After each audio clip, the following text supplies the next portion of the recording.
नमस्कार दोस्तों, ACF environment में अपनी छठी यूनिट का आज का अपना टॉपिक है कंज्यूमराइजेशन एंड वेस्ट प्रोडक्ट।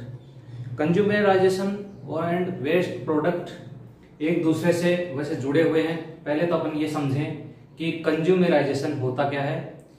कंज्यूमराइजेशन का मतलब ये है कि इसका हिंदी अर्थ है उपभोक्तावाद। उपभोक्तावाद का मतलब यह है कि जो उपभोक्ता है किसी वस्तु का जो उपयोग करता है उसे उपभोक्ता कहते हैं। लेकिन जब वही उपभोक्ता अपनी आवश्यकताओं की पूर्ति के अलावा कुछ ऐसी चीजें खरीदता है जो उसकी आवश्यकता नहीं है, उसके पश्चात भी वह इन वस्तुओं की खरीदारी करता है, तो इससे उपभोक्तावाद बढ़ता है। यानी अनावश्यक ही चीजों की खरीद करना ही उपभोक्तावाद कहलाता है। उपभोक्तावाद में व्यक्ति यह नहीं देखता कि उस वस्तु की उपयोगिता क्या है, क्या वह उसको सही तरीके से काम ले पाएगा, क्या उस वस्तु का पर्यावरण पर उस वस्तु का क्या प्रभाव पड़ेगा, उस वस्तु का उत्पत्ति स्थल क्या है, कैसे उसकी उत्पत्ति हुई है, किस प्रकार वो पर्यावरण को प्रभावित करेगा, या फिर उस वस्तु की ड्यूरेबिलिटी क्या है, यानी उसकी आप ऐसे कहें कि उसका टिकाऊपन कितना है, कितने समय तक वो ड्यूरेबल रहेगा। तो इस प्रकार की चीजों को बिना ध्यान में रखे हुए जब वस्तु को खरीदारी की जाती है तो इसी को उपभोक्तावाद कहते हैं। और उपभोक्तावाद के कारण वेस्ट प्रोडक्ट बनता है। आजकल जो यूज एंड थ्रो वाली जो चीजें अपन काम में लेते हैं आधुनिक युग में, तो इससे वेस्ट प्रोडक्ट जो है वो ज्यादा बढ़ा है। और इसी से उपभोक्तावाद भी इसका एक रूप है कि अपन ऐसी चीजों का उपयोग करते हैं जो एक बार ही काम आती है, उसके पश्चात वो काम में नहीं आती। तो टॉपिक अपना है कंज्यूमराइजेशन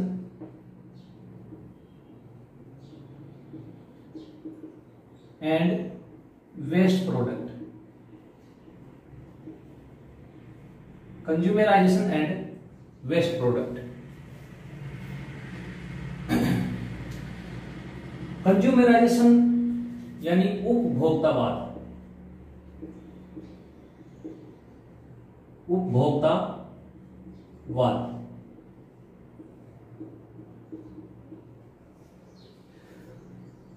उपभोक्तावाद वह प्रक्रिया है जिसके द्वारा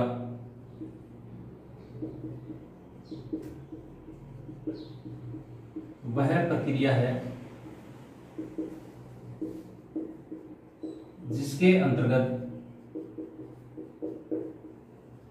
खरीदार उस खरीदी गई वस्तु की उपयोगिता,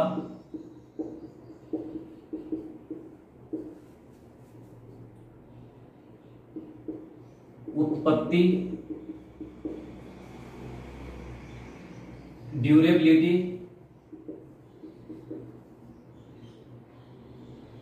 ड्यूरेबिलिटी, पर्यावरण पर उसका प्रभाव,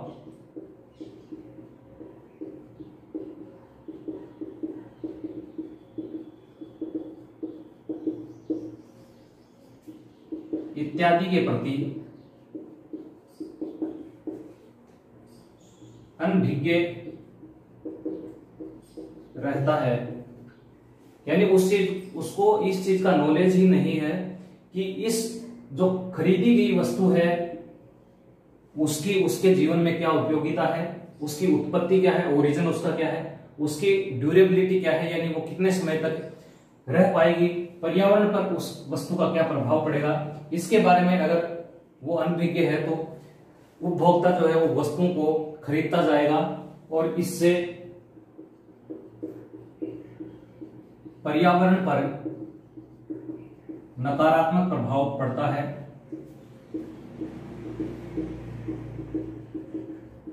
क्योंकि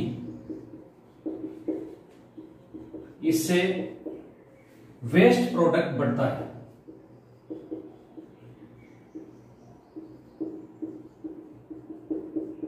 अपशिष्ट पदार्थ जो है वो इससे क्या होगा, बढ़ेगा। जैसे जितना ज्यादा अपशिष्ट पदार्थ बढ़ेगा उतना ज्यादा पर्यावरण के लिए वो हितैषी नहीं होगा, पर्यावरण पर वो उसका नकारात्मक प्रभाव पड़ेगा। क्योंकि जितनी भी वस्तुएं उत्पादित होती हैं उनके उत्पादन में पर्यावरण कहीं ना कहीं पर्यावरण नष्ट होता है, तथा उस उत्पादन के पश्चात जब वो अपशिष्ट हो जाता है तो अपशिष्ट के कारण भी पर्यावरण पर उसका नकारात्मक प्रभाव पड़ता है। यानी इस उपभोक्तावाद के दोनों सिरों पर पर्यावरण का प्रभाव नकारात्मक पड़ता है। उपभोक्तावाद में वस्तु की खरीद होती है और फिर उससे अपशिष्ट निकलता है।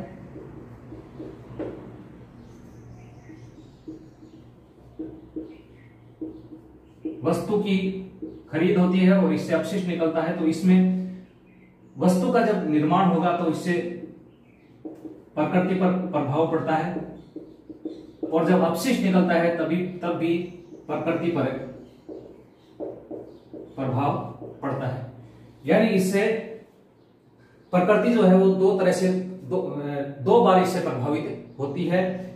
इससे सबसे ज्यादा जो वेस्ट प्रोडक्ट है उसके ओरिजिन में और उसके जो वेस्ट प्रोडक्ट उससे निकलेंगे, दोनों से ही पर्यावरण जो है वो नकारात्मक रूप से प्रभावित होता है। अब अपन बात करते हैं वेस्ट प्रोडक्ट होता क्या है।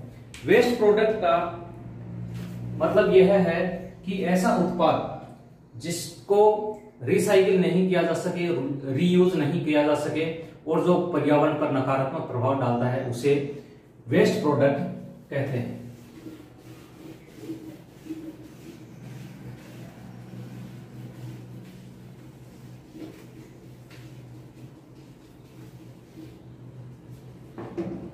वेस्ट प्रोडक्ट अपशिष्ट उत्पाद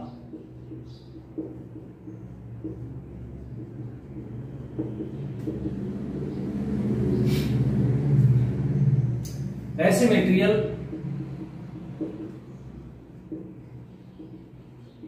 जो पर्यावरण पर नकारात्मक प्रभाव डालते हैं उन्हें अपशिष्ट उत्पाद कहा जाता है।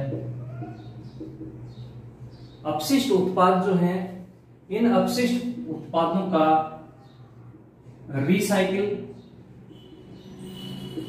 रीयूज नहीं किया जा सकता।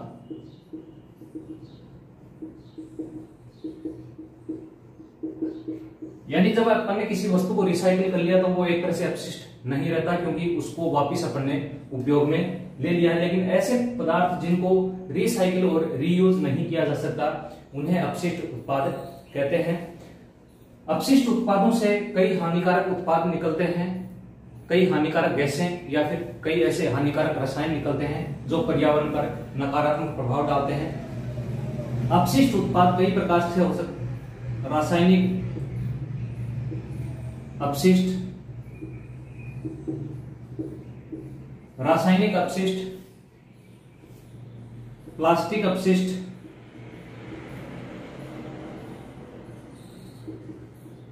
इलेक्ट्रॉनिक अपशिष्ट,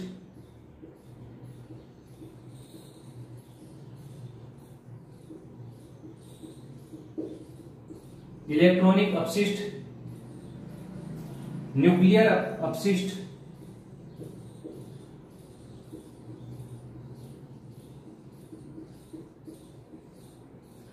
तो ये ऐसे अपशिष्ट हैं जो पर्यावरण पर नकारात्मक प्रभाव डालते हैं।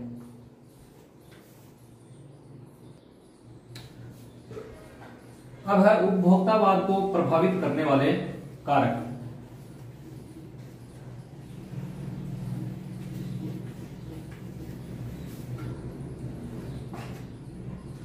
Factor affecting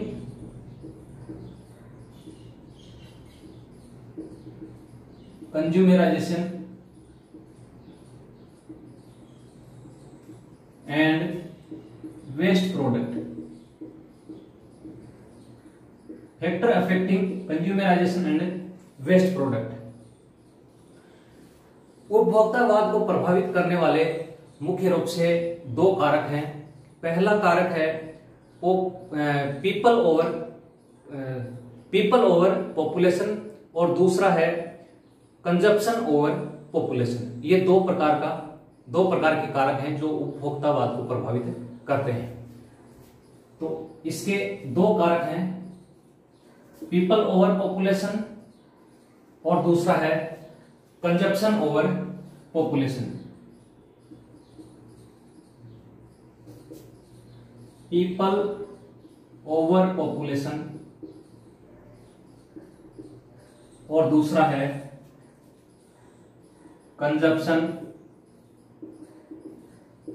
over population. People over population और consumption over population. People over population का मतलब है जहां पर ऐसे देश जहां पर जनसंख्या ज्यादा है और वहां पर विकास कम है, तो वहां पर पीपल ओवर पॉपुलेशन की कंडीशन आती है, क्योंकि अविकसित जो देश हैं वहां पर प्रति व्यक्ति खपत जो है वो कम है, क्योंकि लोगों को उतना प्रोडक्ट ही नहीं मिल पाता, जिसके कारण जो अविकसित देश हैं वहां पर अपशिष्ट कम उत्पादित होता है। हालांकि जनसंख्या वहां पर ज्यादा है, जनसंख्या ज्यादा होने के कारण पर्यावरण डिग्रेडेशन जरूर होता है, लेकिन इससे वेस्ट प्रोडक्ट नहीं निकलता है। कंजप्शन ओवर पॉपुलेशन, ये जो अवस्था होती है ये विकासशील देशों में होती है। यहां पर जनसंख्या कम है लेकिन प्रति व्यक्ति खपत यहां पर बहुत ज्यादा है। एक व्यक्ति जो है आवश्यकता से अधिक ऊर्जा का उपयोग करता है, जिसके कारण वेस्ट प्रोडक्ट निकलता है। तो विकसित जो देश हैं वहां पर वेस्ट प्रोडक्ट ज्यादा निकलता है तुलनात्मक रूप से अविकसित देशों में। अविकसित देशों में जनसंख्या ज्यादा है, जिससे पर्यावरण डिग्रेडेशन ज्यादा होता है, लेकिन विकास कार्य व उद्योग कम होने के कारण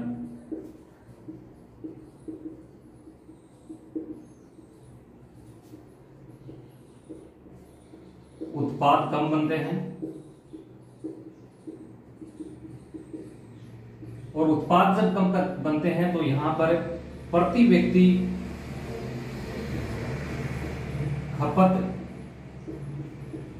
कम है, और प्रति व्यक्ति खपत कम होने से यहां पर वेस्ट प्रोडक्ट कम बनेगा, और वेस्ट प्रोडक्ट कम बनने से पर्यावरण पर प्रभाव क्या होगा? पर्यावरण पर प्रभाव इसका कम होगा। इसे बोलते हैं पीपल ओवर पॉपुलेशन। दूसरा है कंजप्शन ओवर पॉपुलेशन। ये अवस्था विकसित देशों में होती है। विकसित देशों में जनसंख्या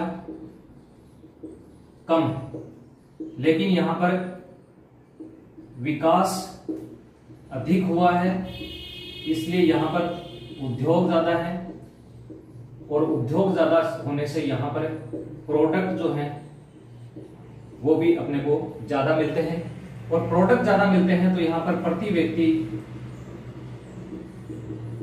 खपत ज्यादा है, क्योंकि इन लोगों की इनकम भी ज्यादा है। इधर के जो लोग हैं इनकी इनकम कम होती है, इसलिए वो वस्तु को खरीद नहीं पाते। यहां पर जो विकसित लोग हैं उनके पास इनकम ज्यादा है, इसलिए वो वस्तुओं को खरीद पाते हैं। इसलिए प्रति व्यक्ति खपत ज्यादा है, और प्रति व्यक्ति खपत ज्यादा होने से क्या होगा? वेस्ट प्रोडक्ट ज्यादा बनेगा, और वेस्ट प्रोडक्ट ज्यादा बनेगा तो पर्यावरण पर ऋणात्मक प्रभाव पड़ता है। पर्यावरण से क्या होगा? डिग्रेड होगा। पीपल ओवर पॉपुलेशन और कंजप्शन ओवर पॉपुलेशन की अगर ग्राफ की बात करें तो इसमें जो विकासशील देश हैं उनकी जनसंख्या ज्यादा है, जबकि विकसित जो देश हैं उनकी जनसंख्या कम है। तो इनकी अगर जनसंख्या ग्राफ बनाएंगे तो यहां पर इनकी जनसंख्या विकासशील देशों की ज्यादा है, जबकि विकसित देशों की जनसंख्या कम है। लेकिन ये वेस्ट प्रोडक्ट जो है वो ज्यादा यूज करते हैं, जबकि ये वेस्ट प्रति व्यक्ति खपत इनकी ज्यादा है, जबकि इनकी प्रति व्यक्ति खपत क्या है, कम है। तो उपभोक्तावाद को प्रभावित करने वाले ये दो कारक हैं, पीपल ओवर पॉपुलेशन और दूसरा है कंजप्शन ओवर पॉपुलेशन। अब विकसित और विकासशील देशों में जो प्रति व्यक्ति खपत में जो डिफरेंस है, यानी इसमें जो वेरिएशन आता है, उसको एक फॉर्मूले के माध्यम से अपन समझते हैं।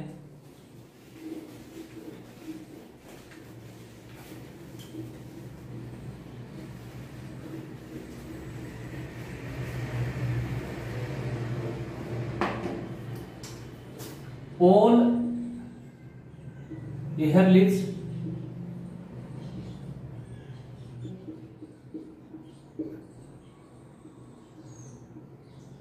जॉन हेडरसन ने एक फॉर्मूला दिया है जिसके आधार पर विकसित जो विश्व के जितने भी देश हैं उसमें जो उपभोक्तावाद है उसमें विभिन्नता का कारण बताया गया है। विभिन्न देशों में उपभोक्तावाद की विभिन्नता I इक्वल टू PAT। यहां पर I का मतलब है ह्यूमन इंपैक्ट ऑन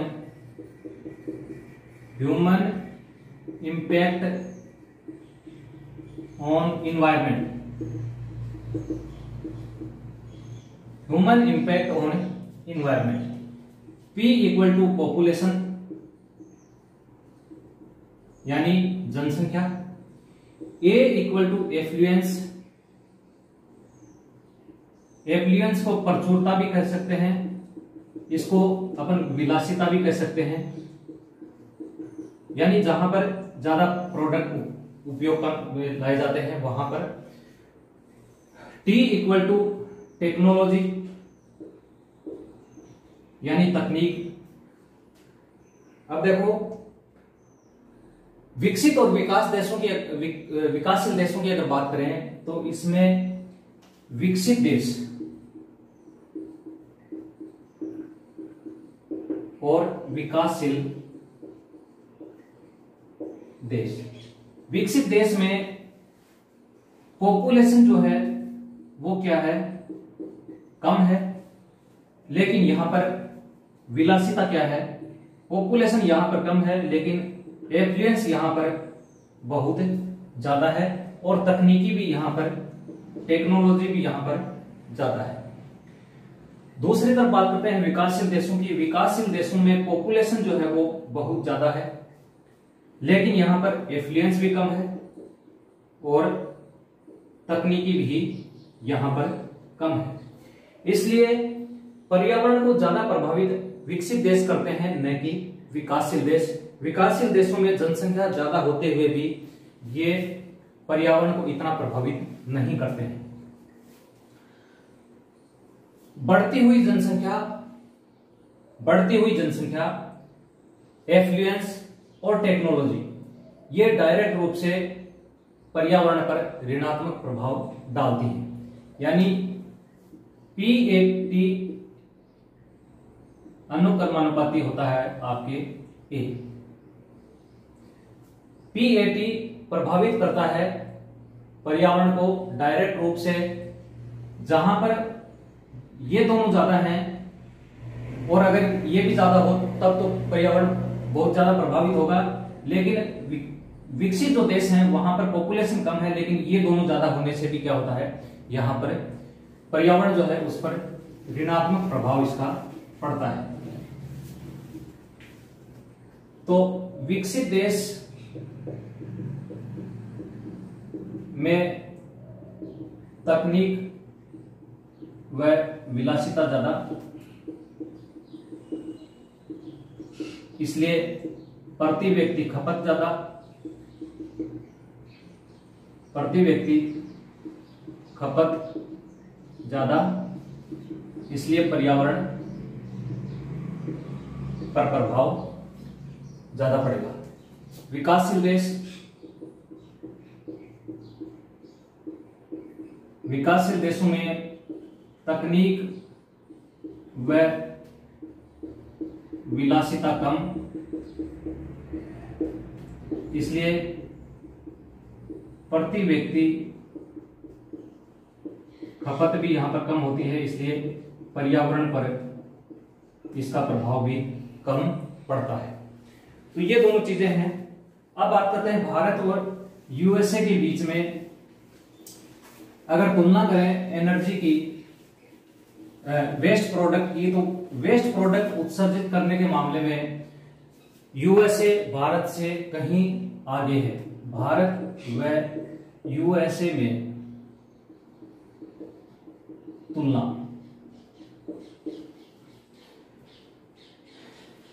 यहां पर अपन ले पैरामीटर, यहां पर यूएसए और यहां पर भारत। पैरामीटर में अगर अपन बात करें तो जनसंख्या के मामले में जनसंख्या यूएसए की लगभग 4.5% विश्व की, भारत में लगभग 17.5% जनसंख्या। ये तो हो गया जनसंख्या का इन दोनों में। अब बात करते हैं उत्पादन की। उत्पादन यूएसए में 21% उत्पादन होता है, जबकि भारत में 1% ही उत्पादन होता है। ऊर्जा की अगर बात करें, ऊर्जा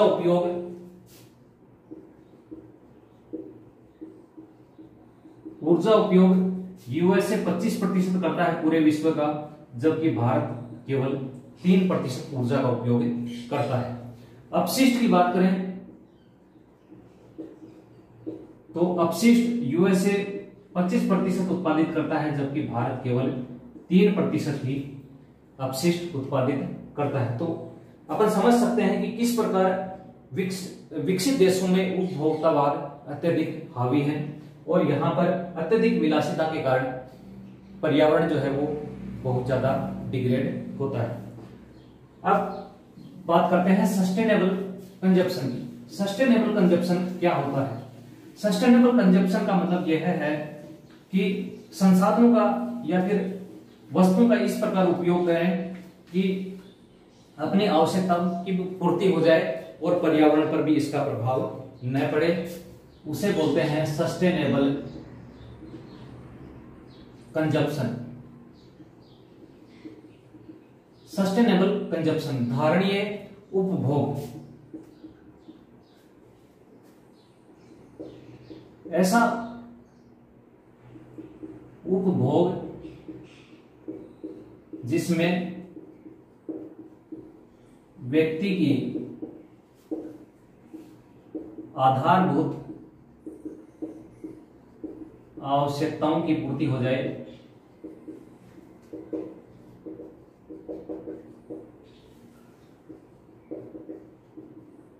तथा पर्यावरण पर इसका ऋणात्मक प्रभाव न पड़े तथा आने वाली पीढ़ियां भी उन संसाधनों को उपयोग कर पाए। आगे आने वाली पीढ़ियां भी उन संसाधनों का उपयोग कर पाए तो उसे सस्टेनेबल कंजप्शन कहते हैं।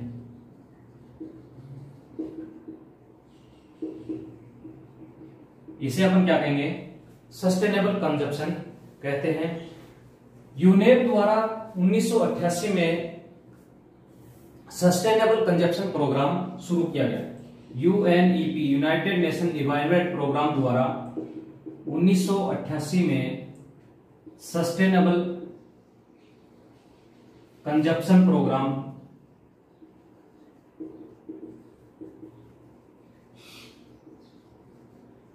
शुरू किया गया। सस्टेनेबल कंजप्शन प्रोग्राम यूनेप द्वारा 1988 में शुरू किया गया। 1994 में ओस्लो में कमीशन ऑन सस्टेनेबल कंजप्शन आयोजित किया गया। 1994 में ओस्लो में कमीशन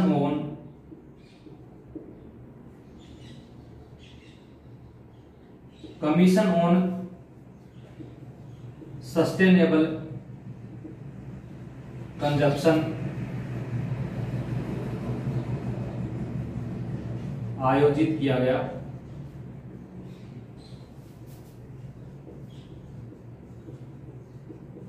जिसमें यह बताया गया कि किस प्रकार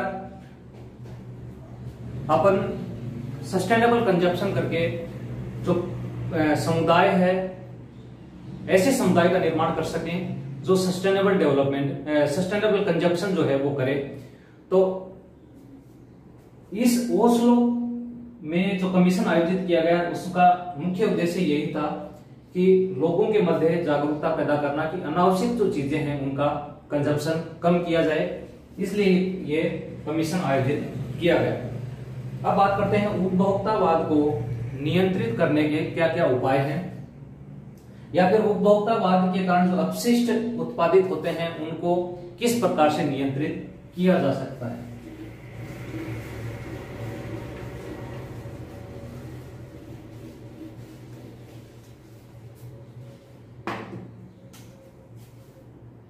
उपभोक्तावाद के कारण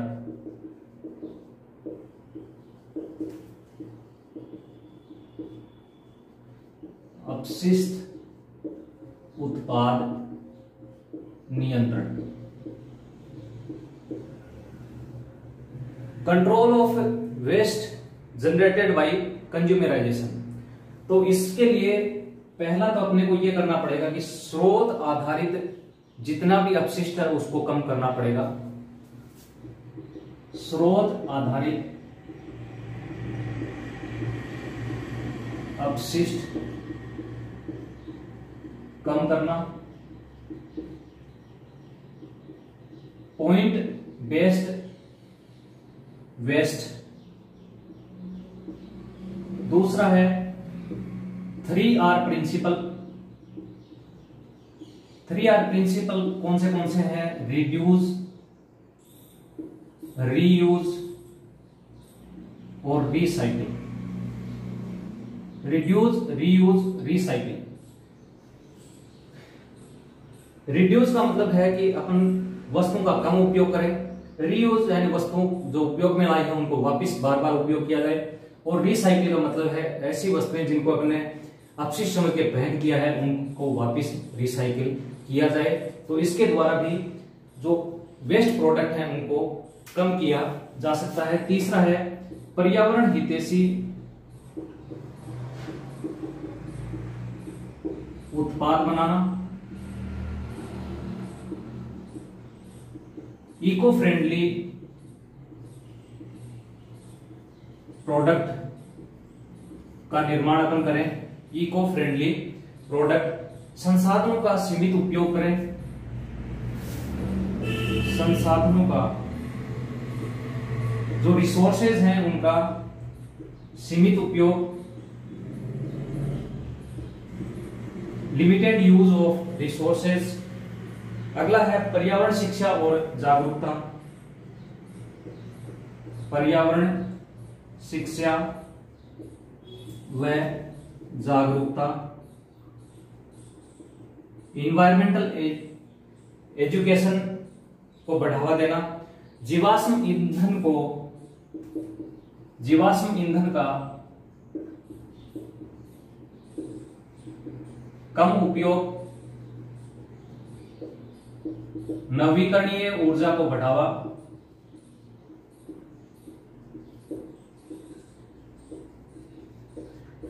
तो इन उपायों को कर अपन उपभोक्तावाद के कारण जो अपशिष्ट पैदा होते हैं उनको नियंत्रित कर सकते हैं।